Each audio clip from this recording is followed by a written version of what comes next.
This is such a wonderful book. I think you're all going to love it. It's called Enemy Pie, For My Best Enemy. Enemy Pie.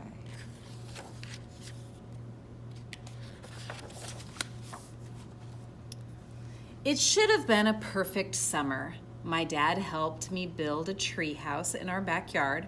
My sister was at camp for 3 whole weeks, and I was on the best baseball team in town. It should have been a perfect summer, but it wasn't. Uh-oh. It was all good until Jeremy Ross moved into the neighborhood right next door to my best friend Stanley. I didn't like Jeremy Ross. He laughed at me when he struck me out in a baseball game.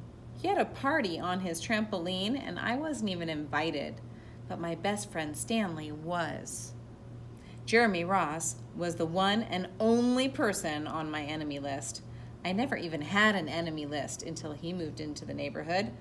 But as soon as he came along, I needed one. I hung it up in my treehouse where Jeremy Ross was not allowed to go. Uh-oh.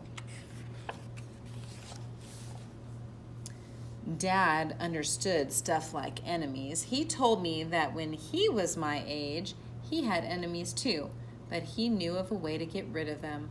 I asked him to tell me how. Tell you how? I'll show you how, he said. He pulled a really old recipe book off the kitchen shelf. Inside, there was a worn-out scrap of paper with faded writing. Dad held it up and squinted at it. Enemy pie, he said, satisfied. He's gonna actually help his son make enemy pie? Huh. You may be wondering what exactly is in enemy pie. I was wondering too, but Dad said the recipe was so secret he couldn't even tell me. I decided it must be magic. I begged him to tell me something, anything. I will tell you this, he said. Enemy pie is the fastest known way to get rid of enemies. Now, of course, this got my mind working. What kinds of things, disgusting things, would I put into a pie for my enemy? I brought Dad some weeds from the garden, but he just shook his head. I brought him earthworms and rocks, but he didn't think he'd need those. I gave him the gum I'd been chewing on all morning. He gave it right back to me. Yeah, I think he wants that. It's not going to be an enemy pie. So he's got this guy, Jeremy Ross, just moved in. He kind of made fun of him, didn't invite him to something, and now he's like, this kid's my enemy. He's trying to make friends with his friend. His dad is saying, I know how to make enemy pie. It's going to get rid of your enemies. And now he's trying to guess what's in it. I went out to play alone. I shot baskets until the ball got stuck on the roof. I threw a boomerang that never came back to me, and all the while I listened to the sounds of my dad chopping and stirring and blending the ingredients of enemy pie. This could be a great summer after all. Enemy pie was going to be awful. I tried to imagine how horrible it must smell, or worse yet, what it would look like. But when I was in the backyard looking for ladybugs, I smelled something really, really, really good. As far as I could tell, it was coming from our kitchen. I was a bit confused, like, why does enemy pie smell good? He's thinking. I went to ask Dad what was wrong. Enemy pie shouldn't smell this good. But Dad was smart. If enemy pie smelt bad, your enemies would never eat it, he said. I could tell he'd made enemy pie before. The buzzer rang, and Dad put on the oven mitts and pulled the pie out of the oven. It looked like plain old pie. It looked good enough to eat. I was catching on. But still, I wasn't really sure how this enemy pie worked. What exactly did it do to enemies? Maybe it made their hair fall out or their breath stinky. Maybe it made bullies cry. I asked Dad, but he was no help. He wouldn't tell me a thing. But while the pie cooled, he filled me in on my job.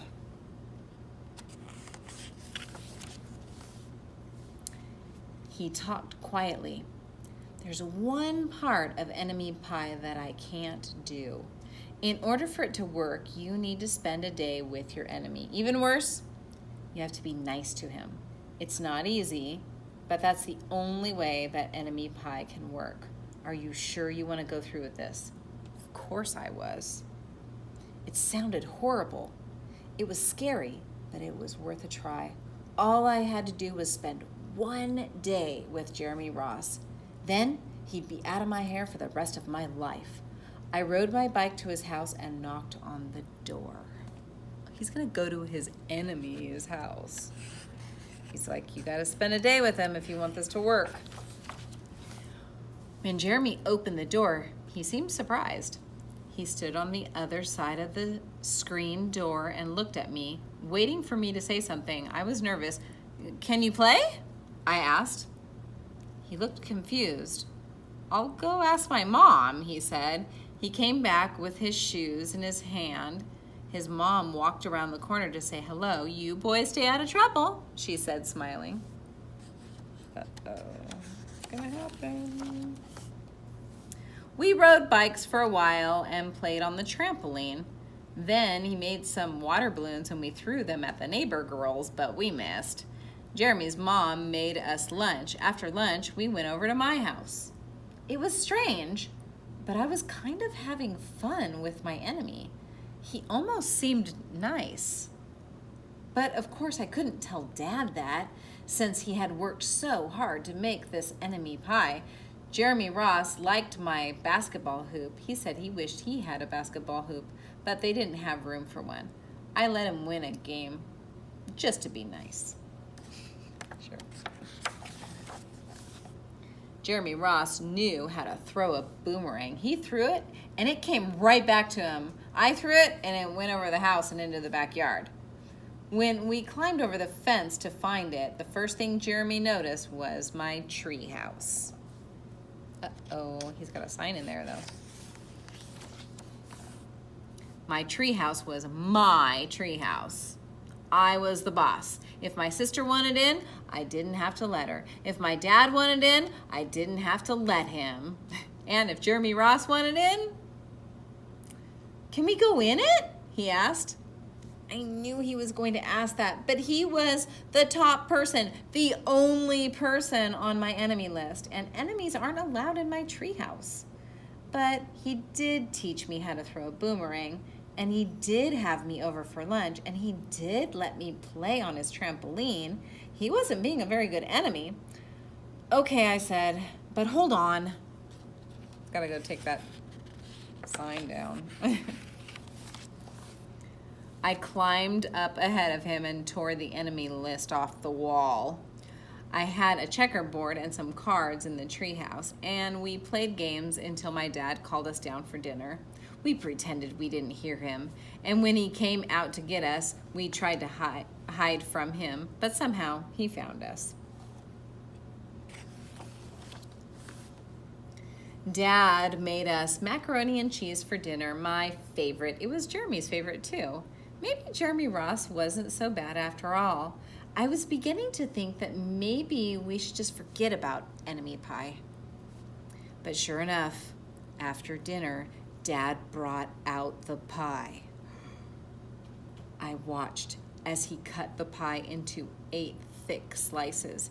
Dad, I said, it sure is nice having a new friend in the neighborhood. I was trying to get his attention and trying to tell him that Jeremy Ross was no longer my enemy, but Dad only smiled and nodded. I think he thought I was just pretending. Oh no. Dad dished up 3 plates side by side with big pieces of pie and giant scoops of ice cream. He passed one to me and one to Jeremy. Wow, Jeremy said, looking at the pie. My dad never makes pies like this. This was at the point that I panicked. I didn't want Jeremy to eat enemy pie. He was my friend. I couldn't let him eat it. Jeremy, don't eat it. It's bad pie. I think it's poisonous or something. Jeremy's fork stopped before reaching his mouth. He crumpled his eyebrows and looked at me funny. I felt relieved. I had saved his life. I was a hero.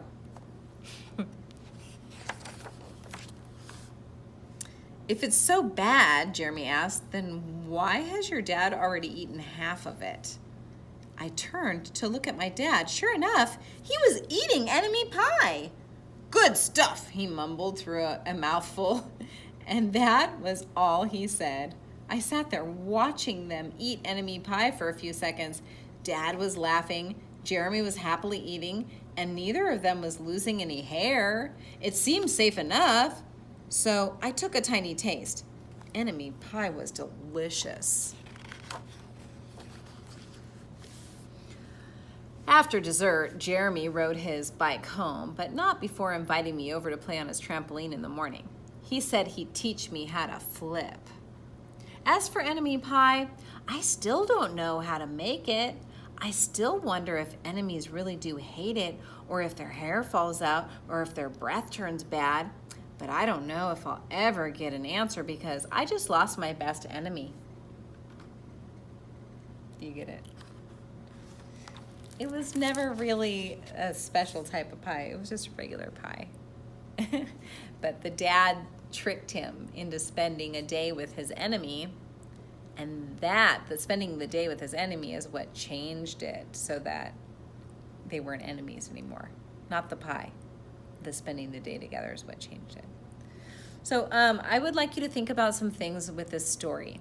Is it real or make-believe? Could it be real? Could actually be real. This could really happen.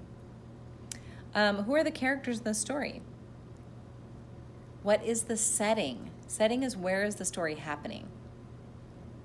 And what happens at the beginning, the middle, and the end of this story? Try to answer these questions with your family.